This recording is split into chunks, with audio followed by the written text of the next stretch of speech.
Everyone needs a little hero. Chapter 8. Vocalization. Hero now had a much better routine set in place for visiting the humans under his care, while also keeping up with his family and the household chores. Obviously, the young borrower couldn't see everyone every day, and, instead, made an effort every few days to see the people on different floors, but was always careful to not guarantee a day in case he couldn't make it. The really good days were when the chores and borrowings that were on his to-do list lined up with the floor he needed to be on to see his friends. Sam was doing well, but the slight change of weather made him visit these doctor people more often. Thankfully, after his line broke that day, Sam hadn't pressed to hold or touch Hero. However, that didn't mean it didn't happen. Now, Hero rarely needed to belay down his line, seeing that Sam offered a lift to safety down the shelf. Hero gratefully accepted, finding the sudden drop exciting. There was also no doubt that Sam would be careful while holding the borrower boy. Recently, they had gotten to the point where Sam would lean against the wall and play his game or show off his books while Hero sat on his shoulder. It was an odd sensation for both of them in the beginning, if they were being honest. But that subsided with a little practice and time. Little Maggie was going to someone who was helping her speak, but Hero also wanted to do his part and helped the young human girl. When he went to visit her, he made sure to spend extra time with her and work with her on her letters. Maggie was still a bit young for Hero to be completely comfortable with her holding him. However, one day, they were practicing greeting, and Hero agreed to shake her hand again and again. It made the little girl giggle, which made Hero quite happy. She had such a sweet smile and laugh after all. The woman on the ground floor apartment was the furthest away, but it was still worth a trek to listen to her humming and singing away in her unit. Hero discovered that, as long as he was quiet, he could actually go out and listen to her on the counter or her table, going completely unnoticed. There were a few times, like when he accidentally hit his dagger on some glass, making a painfully obvious ringing sound that he feared he would be discovered. However, even when he remained nearby and still within sight, the woman didn't notice. It was a benefit to having a blind human in his care. Still, he wondered if there was anything else he could do for the woman. It sounded like she was having a hard time finding something called a gig, but Hero had never seen one of them, and didn't know what even to look for. Still, despite this rough patch, she was kind and friendly, even helpful when she didn't have to be. In a way, her actions were like Hero's, just trying to make the world a little bit better. The young man named Watney apparently was in this thing called university, where he was studying art. He finished but was back, which was something Hero didn't quite understand. Watney wanted to learn more about illustration and animation and, oftentimes, focused his attention on the so-called littles. It was still a fascinating concept that Hero wanted to learn about more, so, in exchange for Hero's assistance, Watney obtained copies of the books and let Hero read them while Watney sketched Hero. Hero acted as a model, running back and forth across the desk and performing certain actions like holding up his weapon, swinging his line, or even opening a book, which was particularly difficult, seeing the cover was so much larger than him. Watney kept to his word and made some of the features different, always seeking approval before he posted to this online site called Tumblr.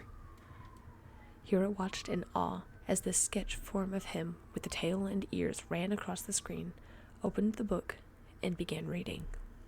It repeated over and over again, fascinating the borrower teen. Hero's most recent challenge, however, was what he set out to do that day. He and his sister were borrowing from one of the apartment kitchens when the human came home. They were already finished and heading back into the walls. Still, the experience was always a jolt to their nerves. While Hero waited for his sister to descend the line, Hero peered out of the partially cracked open electrical covered doorway at the person. The human was a young man with slightly shaggy hair, and he carried a large, oddly shaped black box in his left hand. By the looks of things, he was annoyed. His features held a tiredness and near desperation as he set down the oddly shaped box and proceeded to talk to no one in particular. "Yes, I'm sure. He just up and quit. That's the 4th one in 3 months. The man paused, nodding to himself. "That's what I'm saying." Another pause. Hero ducked into the shadows, concealing this curiosity as the human stomped into the kitchen and wrenched one of the cabinet doors open. Hero could now see the human was talking into one of the small rectangular boxes called a phone. Sam showed Hero his phone, but the human boy couldn't really explain how it worked. The basic premise was that you could talk to people really far apart, which absolutely fascinated the borrower. "I did!" The sudden exclamation made Hero jump, his heart skipping a few beats as his hands flew to cover his nearly involuntary yelp. "I put up all of the posters. I even went and paid for an ad. Dude, I'm telling you, we're not going to have a singer for our next gig this weekend. We're going to have to cancel." It sounds like this guy knows what a gig is, but I can't just go and ask. And cancel? Cancel what? A gig? Just because they didn't have a singer? Hero's green eyes brightened, and excitement skipped in his heart. He knew just what to do. But, to do it, he would have to buck up the courage once again and speak to a human. So, there Hero was, making his way through the dusty halls of the floorboards to the place under the woman's apartment. He remembered which unit the guy was staying in and planned on using that rather than gain access to the poster, which was out in the main area. If he tried, Hero would undoubtedly be seen because of the open area. The aspiring hero hoped it would be enough. In the meantime, his mind grappled with how to best go about speaking to this particular human. Being out in the open didn't work because she couldn't see him, so that was out. He knew she could read, but he couldn't hardly leave a note. He didn't know her name or anyone in the apartment who knew her, so he couldn't direct them to tell her about it. For a brief moment, he considered asking Sam to go and talk to the woman, but decided it would be weird. No, he had to do this himself. The adolescent borrower grabbed his hook and took a reassuring breath before entering the apartment. Of all the places he could be, Hero thought the counter would be optimal. It had a few additional hiding places if she had a bad reaction to learning about him. Also, there was an emergency exit he had been working on by the fridge. It wasn't pretty, but it was the best he could come up with. His keen ears didn't pick up anything in the unit. Perfect. He would have time to get on the counter and wait. The borrower boy realized this wasn't the first time he had revealed himself to a human, but the thought still made his heart pound and skip. It would not deter him. 2 people needed help, and that was exactly what he was going to do. He had just made it up onto the counter when he heard the jingle of keys and the door swing open, accompanied by the tapping of the stick she carried with her. The instinctual nervousness began creeping back, but he was ready, at least as ready as he could be, as he charged into the unknown once again. Hero could only hope she would be as accepting as the others he had encountered. The woman set down her things onto the table in the same order as always, hung her stick on the coat rack, and let out a satisfying sigh before walking through the rest of the apartment. Hero watched her glide by his position on the counter and retrieved a glass from the cabinet just over his head. The little borrower's heart pounded as he stared up at her. She was much taller than the other humans he interacted with. At least his interactions with Watney consisted of that human sitting down. This woman was standing at her full height, making Hero crane his neck to see her face. She poured herself a glass of water, an amount that would keep his family sustained for several days, and leaned back against the opposite counter, setting the glass down nearby. There were several seconds where Hiro was at a complete loss for words. Was he really about to do this? What would her reaction be? Hiro summoned all the courage he could and cleared his throat. This action immediately made the woman's eyes widen. She stood bolt upright, head turning from side to side to better hear what was going on, and eyes darting involuntarily around the room, despite being unable to detect the borrower standing in the open right in front of her. "Hello?" she called, features hardening with determination. Hello," replied Hiro.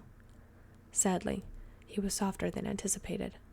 The woman's hands were shaking slightly as she reached around behind her for the nearest thing she could grab, which, to Hiro's horror, was a pot she had left to dry on the stove. "Who's there? You better get out of my apartment, or I swear you'll regret it." The woman began to retreat back toward the living room and to the door.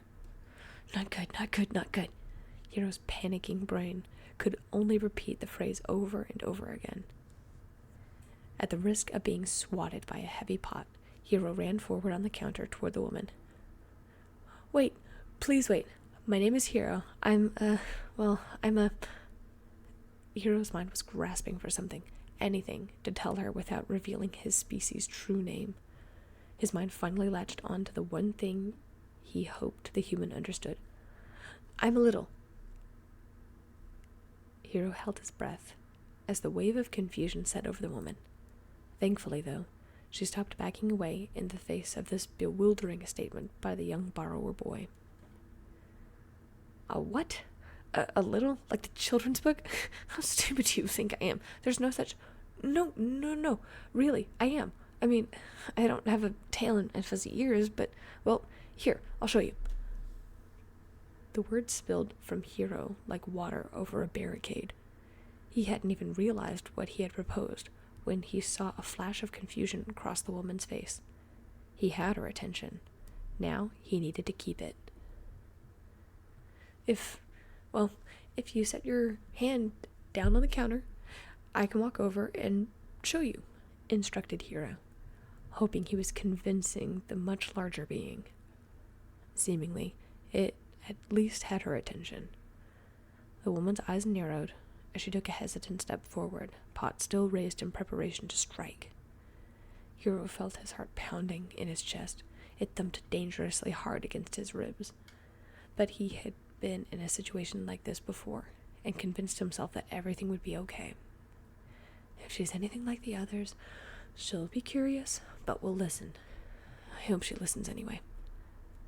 The woman took another hesitant step forward and placed a nervous hand against the counter by the sink. "Okay," said Hiro, more to himself to soothe his nerves than to her. "I'm going to get closer now, okay?" The woman gave no indication that she was going to move, but still held her pot in her other hand aloft for the slightest provocation. Hiro took in a shaky, calming breath and stepped forward by her index finger and thumb until he was standing barely a hair's breadth away from her hand. "I'm going to reach down and touch your hand, okay?" he asked, his eyes still trained on the pot and every micro-expression on the woman's face. The woman gave a vague nod, which was as good of a sign as any. Hiro, now realizing how much bigger her hands were than Sam's hands, barely managed to suppress a shudder as he laid his hands on top of her index finger. For a fraction of a second, her hand jolted and pulled away from the gentle brush of Hiro's hands on her finger. This, however, only lasted for a second, as she laid her hand flat on the counter again and let her hand glide toward the borrower boy until it brushed against his feet. Hiro, on the other hand, inhaled sharply and nearly leapt away from the woman's sudden movement. She had moved much faster than he anticipated, and her hand had turned just as quickly. In comparison, she had better reflexes than the aspiring Hiro, which mainly alarmed him. He was just about ready to speak again after this momentary scare, when the woman's hand suddenly turned. Without warning, her hand rotated and continued toward Hiro, catching his head and one of his arms in the notch of her index finger and thumb, while the rest of him fit in the palm of her hand. The borrower could barely utter a squeak before her fingers completely enveloped him, and he was lifted off of the counter. The pressure of her fingers startled the air right from his lungs, but he saw her other hand set the pot on the nearby counter. At first, he was grateful for this. However, it was only for a second. The second hand came up and began feeling along his arm and brushing by his face, poking and pinching slightly. The hand that currently had him trapped flexed, wrapping tighter around his body, but, just as quickly, released. Hiro felt each finger readjusting, feeling his frame as he was held aloft. If this human weren't a stranger and was someone like Sam or even Watney, the sensation would have felt pleasant, like a massage or satisfying stretch after a long day of climbing and burrowing. The woman was a stranger, though, and that did not aid his pounding heart and hitching breath. His words finally came back to him, and, all in all, whatever test the woman performed seemed to satisfy her curiosity as the poking subsided. Please, don't drop me. I'm very high up right now. Hiro hated that he stammered, but his natural borrower instincts were sending his head spinning, nerves fraying by the millisecond. The woman seemingly understood what Hiro was going through, now looking completely apologetic, and rotated her hand clockwise, so Hiro was now staring at the ground, completely horizontal. Carefully, her fingers unfurled and released the borrower boy. Hiro, now free, pushed himself up onto her palm and sat in the center. Hey. Her voice suddenly changed from mildly hostile and frightened to sympathetic and soothing. It's okay. I'm sorry. I mean, you definitely scared me. But, yeah, I'm sorry. You don't have to be afraid. Not of me, anyway. Her other hand idly reached up and brushed along his leg, up his torso, and finally to his shoulder, where she began rubbing reassuringly. Given he was in a state of sheer panic a moment ago, Hiro leaned into the touch. The teen couldn't help but breathe a sigh of relief. Things could have gone very poorly for him in a fraction of a second, and his body was still feeling the effects of his fright, flight, and freeze response. He also breathed a sigh of relief at how gentle her touch was now that she verified his identity. What was initially an uncomfortable, probing touch was now soft, the pads of her fingers smoothing out the tenseness of his shoulders and spine. Hiro wasn't sure how long she stroked his back, but it must have been a while, as he didn't even realize that she had moved from the kitchen to the sofa in the living room. He didn't realize how unaware he had become while being lulled by her touch, but now he needed to focus. Hiro couldn't be gone all day, and there were people who needed him. Thanks. Yeah, I didn't mean to scare you. Sorry, I'm sure hearing a strange voice in your home is kind of freaky, apologized Hiro, reaching up and scratching the back of his neck nervously. The woman smiled, looking in his general direction, and moved her left hand under her right for support, fingers curling slightly around him. Yeah, it was pretty scary, but forgiven. The woman paused before continuing. So, you said you're little? How is that even possible? I thought it was just a children's book. Oh, and I don't think I caught your name. Well, I'm kind of like a little, but I don't have the ears and tail. I look pretty much like you, but I'm a boy, clarified Hiro. And my name is Hiro. What's yours?